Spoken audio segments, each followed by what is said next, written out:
As you can see, in the house of Granny, there is a second victim. Yes, it's the skeleton in the new room, connected with the sewer system.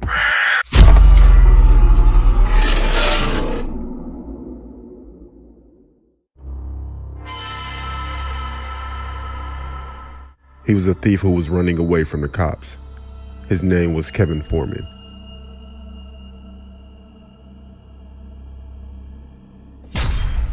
He had robbed the supermarket at 1 a.m.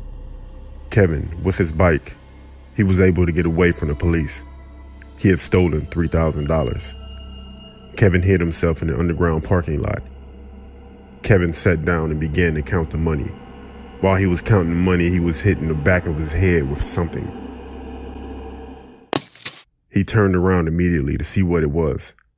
On the ground, there was a black stone. He looked around. There was no one, only the silence of the night. He bent down to take the stone. It was warm and smooth. At the moment, he heard the sound of a crow.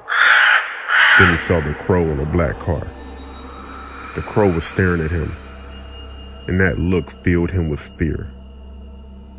Then inside the car, there was a still black figure. It was too dark to see, but Kevin could only see his hands, and his hands were on the steering wheel. He wore yellow-black gloves. At the moment, the mysterious man rolled down the window and asked, "Could you bring me back my black stone?" Kevin started running and crashed into a column. When he stood up, Kevin looked at the car, but the man wasn't there. Even the crow had disappeared. He kept running toward the exit. He stopped full of fear. He saw the man from behind, looking at the wall.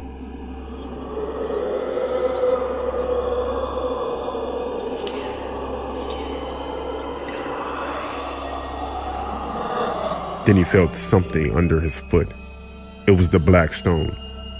Kevin looked back at the man, but he was gone.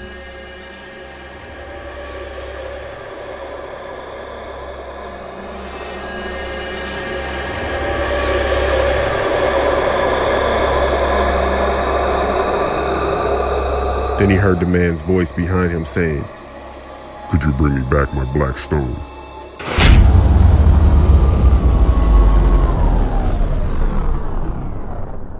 A few moments later, the mysterious man was going to Granny's house with the body inside the car. Kevin had a card stuck in his throat. The mysterious man knew that the old woman had made men disappear before. Granny, during the night, opened the door of her house, and she found a man.